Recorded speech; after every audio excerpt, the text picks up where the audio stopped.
Full family যাচ্ছে helmet ছাড়া। আসলে ওনার ফুল কিন্তু পরিবারটা এটার উপরে বসা, মানে ওনার ছেলে মেয়ে ওনারা যদি একটা দুর্ঘটনার ভিতর পড়ে, কিন্তু ফুল ফ্যামিলিটাই কিন্তু এটাতে লাইবিলিটি হবে। আসলে এরকম যারা করেন তাদের কখনো হেলমেট ছাড়া আমার মনে হয় না চালানো উচিত, বা হেলমেট ছাড়া চলতে গেলে ভাই দেখা যায় আপনি ফ্যামিলিটা আপনার সাথে নিয়ে নিছেন, কারণ আপনার যদি সাডেন টাইমের জন্য কোনো প্রবলেম হয় আপনার ফুল ফ্যামিলিটাই কিন্তু এতে প্রবলেমের সম্মুখীন হবে বা দেখা যাচ্ছে সমস্যার সম্মুখীন হবে। আমার মনে হয় না এটা আপনার প্র্যাকটিক্যাল লাইফে কখনো করা উচিত, বা আপনার আসলে এটা কখনো করা দরকার, বা আপনার এটা আসলে কখনো করা উচিত, বা এটা আসলে আপনি কখনো করবেন আমি আপনাকে বলবো না। কারণ আপনার ফুল ফ্যামিলিটা, কিছু ওনাকে দেখলেন না, ওনার ফুল ফ্যামিলিটাই কিন্তু নিয়ে আসে উনি বাইকের ভিতর। এখন কিছুদিন আগে যেমন ঈদের সময় ম্যাক্সিমাম টাইমে বাংলাদেশে আপনার অনেকগুলো দুর্ঘটনা দেখেন বা দেখছেন, যে দুর্ঘটনাগুলো ফুল ফ্যামিলি কিন্তু নিঃস্ব হয়ে যায়। আসলে আমার মনে আছে 2025 সালে আপনার রোজার ঈদের পরবর্তীতে আমি একটা নিউজ আমার সামনে আসছে, সেই নিউজটা হলো আপনার একজনের ফুল ফ্যামিলি মার্কেট করতে গেছে, 3টা বাচ্চা, তার 3টা বাচ্চাই মার্কেট করতে গেছে, বা 3টা মানুষ মার্কেট করতে গেছে, 3 ভাই মার্কেট করতে যাওয়ার সময় তারা 3জনই দুর্ঘটনার শিকার হয়েছে। এখন ওই ফ্যামিলিটার কী অবস্থা ভাই একবার চিন্তা করে দেখেন, মানে ওই ফ্যামিলিটা সাডেন টাইমের জন্য কি ট্রমাটাইজ, কি সিচুয়েশনের উপর দিয়ে গেছে। একবার আপনি ওনাদের জায়গায় থাইকা চিন্তা করে দেখেন যে ওই অবস্থাতে তাদের মানে মানসিক পরিস্থিতি, মানসিক অবস্থা কেমন হয়েছে। এটা কেন বলতেছি, কারণ আমি ওনারে দেখলাম, ওনারে দেখে আমার আসলে এটাই মনে হচ্ছে যে ওনার ফুল ফ্যামিলিটা নিয়ে যাচ্ছে, কোনো হেলমেট ইউজ করতেছে না, তারপরও দেখা যাচ্ছে আবার বাচ্চারা সামনে বসায় নিছে। সামনে বসানো ভুল না, কিন্তু আপনার হেলমেট পরিধান করা দরকার, কারণ হয়তো আপনার জীবনের প্রতি অনেকের জীবনে লাইবিলিটি আছে, বা আপনার প্রতি অনেকের লাইবিলিটি আছে। আপনি বিশ্বাস করতে পারেন না যে আপনার প্রতি আপনার ফ্যামিলির কোনো লাইবিলিটি আছে কি না, কারণ আপনার সব কথার এগেনস্টে আপনার ফ্যামিলি কাজ করে, বা আপনি যে কথাগুলো বলেন এগুলোর আপনার কোনো পাত্তাই নেই, বা আপনার কোনো ভ্যালুই নেই, আপনার কথার কোনো দামই দেয় না। কিন্তু আপনার যদি কিছু হয় সাডেন টাইমের জন্য আপনার ফ্যামিলি কিন্তু অনেকভাবে স্যাক্রিফাইসের শিকার হবে, যেটা আসলে আপনি ব্যক্তিগতভাবে বেঁচে থাকা কখনো কল্পনা করতে পারবেন না যে আপনার আসলে কি হবে এটাতে, বা আপনার আসলে কি হতে পারে আপনি না থাকলে পৃথিবীতে। আপনি পৃথিবীতে আসছেন, কিন্তু পৃথিবীতে তো অনেকেই আসতে পারে না, বা যাদের আসলে কোনো সন্তান নাই তারা তো অনেকে আসলে সন্তানের মায়াটার জন্য অনেক টাকা খরচ করে। এখন আপনার বাবা মা লাকি বলে আপনি তাদের মাধ্যমে পৃথিবীতে আসতে পারছেন। এটা কেন বলতেছি, কিছু স্পেসিফিক মানুষ আছে আমাদের দেশে ভাই, সেই মানুষগুলো আসলে অনেক উশৃঙ্খলভাবে রাস্তাঘাটে চলাচল করে। এখন আপনার লাইফে এমন কোনো সিচুয়েশন আপনি দেখছেন কিনা, এমন কোনো সিচুয়েশন আপনি পড়ছেন কিনা, সেগুলো আপনি কমেন্ট করে জানাতে পারেন, বা আপনার সামনে এরকম কোনো লোক আসছে কিনা যে লোকগুলো আসলে কখনোই কোনো ড্রাইভিং বলেন, কখনোই কোনো রাইডিংয়ের স্কিল ফলো করে বাইক রাইড বা গাড়ি রাইড করে না, তারা সবসময় বেপরোয়া বাইক রাইড করে। এটা আপনি কমেন্ট করে জানাতে পারেন। আপনার কমেন্ট করলে আমি নতুন বিষয়গুলো জানতে পারবো যেগুলো আমি জানি না, বা কোনো নতুন টাইটেল যদি আপনার থাকে যে ভাই আপনি এই টাইটেলটা নিয়ে ভিডিও তৈরি করেন, তাহলে ওইটা আমি বলতে পারবো। বাংলাদেশের পরিপ্রেক্ষিতে আমরা যারাই ভাই বাইক চালাই, আমরা কখনো কিন্তু আপনার কোনো কিছু শিখে বা একদম জন্ম থেকে বাই বন্ড কোনো কিছু শিখে বড় হই না।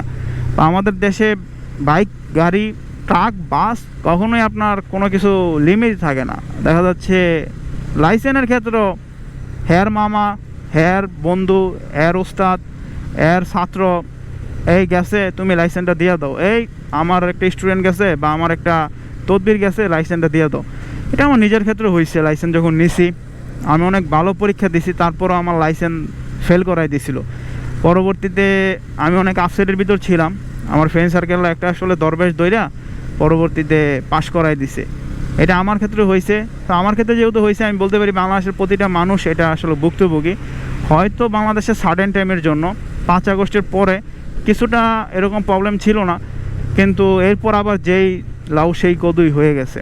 আমরা আসলে চেঞ্জ চাই না কখনো। এটা আমি যেমন রিয়েলাইজ করতেছি, আমার মতো অনেকে আসলে রিয়েলাইজ করতে পারবেন যে আমরা আসলে কখনো নতুনত্ব চাই না। আমরা জানি জাতি হিসাবে কেমন আমরা, মানে একটা জিনিস নতুনত্ব আনলে বা নতুনত্ব আসলে এটা আসলে আমরা যে কেন চাই না এটা আমি আসলে কল্পনা করতে পারতেছি না। বা আমাদেরই এই সমস্যাটা হয় কিনা, বা আদার্স কোনো জাতি গোষ্ঠীর এই সমস্যাটা হয় কিনা সেটাও কমেন্ট করলে আমি জানতে পারবো। বা আপনাদের দেখা এমন কোনো জাতি গোষ্ঠী বা আপনাদের দেখা এমন কোনো কারণ আছে কিনা যে আমাদের ভিতর চেঞ্জটা আমরা সাদরে সম্মাদরে গ্রহণ করতে পারি না। এটা আসলে আমার ছোট্ট মনে অনেকভাবে আসলে প্রশ্ন সৃষ্টি করে যে শুধু কি আমরাই এই চেঞ্জটা গ্রহণ করতে পারি না, না পৃথিবীর আরও অনেক মানুষ আছে যারা আসলে এই চেঞ্জটা গ্রহণ করতে পারে না। চেঞ্জ আসলে দরকার, আমাদের ড্রাইভিং ক্ষেত্রে বলেন, আমাদের সব কিছুর ক্ষেত্রে চেঞ্জ দরকার। আর এই জিনিসগুলো কী করে সচেতনতা বাড়ানো যায় সেগুলো অনেকাংশে দরকার। যেমন আমাদের রাস্তাঘাটে যদি ছোট ছোট পিল বোর্ড, যেমন আপনার আইল্যান্ডের এই সাইডগুলোতে আপনার ড্রয়িং করেছে, যেগুলো আমাদের 5 আগস্টের পরবর্তীতে ড্রয়িং করা হয়েছে না, এইভাবে যদি ড্রয়িং করে রাখা হয়, সরকারের এটাতে নজর দিতে হবে।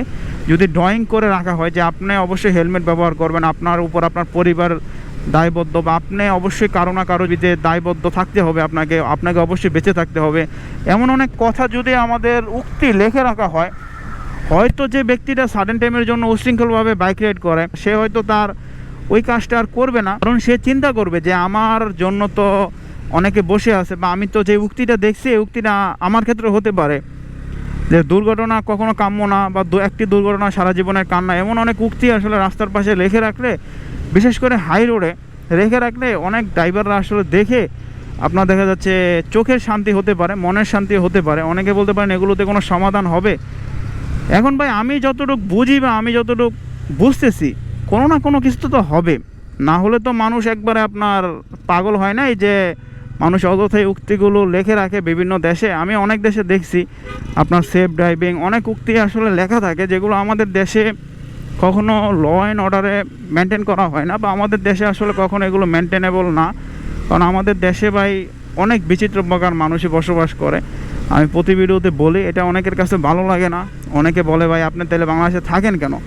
ভাই আমার এই বঙ্গতেই থাকতে হবে, কারণ আমার এই বঙ্গ ছাড়া কোথাও জায়গা নাই, বা আমি ওরকম রেপুটেটেড কোনো ফ্যামিলি থেকেও বিলং করি না যে আমি চাইলেই একটা নামি দামি দেশে যে নামি দামিভাবে বসবাস করতে পারবো। আমার নিজের ইনকাম করে চলতে হয়।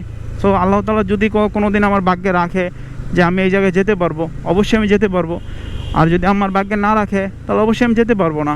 তো অবশ্যই আপনারা সবসময় আপনারা চেষ্টা করবেন, আপনারা যতটুকু বাইক রাইড করেন স্কিল সহ বাইক রাইড করার জন্য। আপনি রাস্তাঘাটে জোরে চালালে যে বাইক আপনি স্কিল হয়ে গেছেন তা না, বা গাড়ি আপনি জোরে চালালে যে আপনি স্কিলফুল হয়ে গেছেন তা না। আপনার একটা তথাকথিত বিদ্যা বলে জিনিস আছে, ওইটা আপনি সবসময় লক্ষ্য করার চেষ্টা করবেন, ওইটা আপনি সবসময় আসলে নজর দেওয়ার চেষ্টা করবেন। তাহলে আমার মনে হয় যে আপনার কখনো কোনো প্রবলেমে আপনি পড়বেন না। অ্যাটলিস্ট রাস্তাঘাটে যে অনাকাঙ্ক্ষিত দুর্ঘটনা, অনাকাঙ্ক্ষিত মৃত্যুর ঝুঁকি, এগুলো থেকে আপনি অনেকাংশে এড়িয়ে চলতে পারবেন। এখন মৃত্যু ঝুঁকি তো ভাই প্রতিনিয়ত আমাদের বাংলাদেশে বের হইলেই মনে করেন মৃত্যু ঝুঁকি।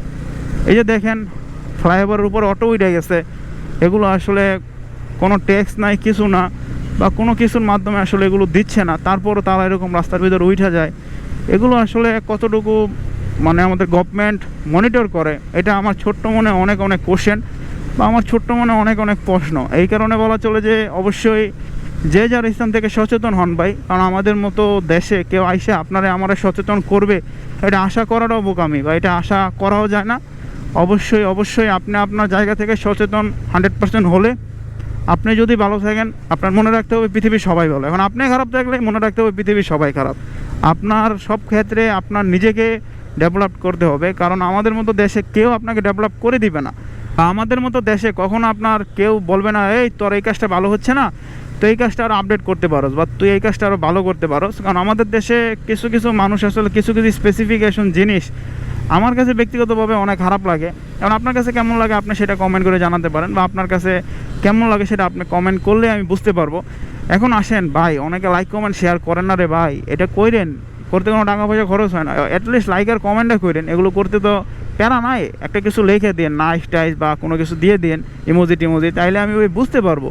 তা আপনারা অ্যাটলিস্ট আমার পছন্দ করেন বা আমার ভিডিওটা দেখেন, না হলে ভাই ভিডিও তৈরি করতে আগ্রহ হারাই ফেলি রে ভাই। এগুলো করতে কোনো টাকা পয়সা খরচ হয় না ভাই, কিপটামি করেন না রে ভাই। কিপটামি করলে ভাই অনেক কিছু আসলে বুঝতে পারবো না, বা আমি আসলে আগ্রহ হারাই ফেলি এগুলো থেকে। যাতে এগুলো আপনারা করবেন, ওই আমার সিগন্যাল দেখে হুদেই কই যাইব, আমি তো ওই দিক দিয়ে বাসায় যাবো, এখন ওরা আমি নিয়ে কি বিপদে পড়বো নাকি? Thank you for watching. সম্পূর্ণ ভিডিওটা দেখার জন্য অনেক ধন্যবাদ। অবশ্যই লাইক কমেন্ট শেয়ার সাবস্ক্রাইব এগুলো করেন, এগুলো করতে কোনো টাকা পয়সা খরচ হয় না, ওতে কিপটামি করে কী করবেন।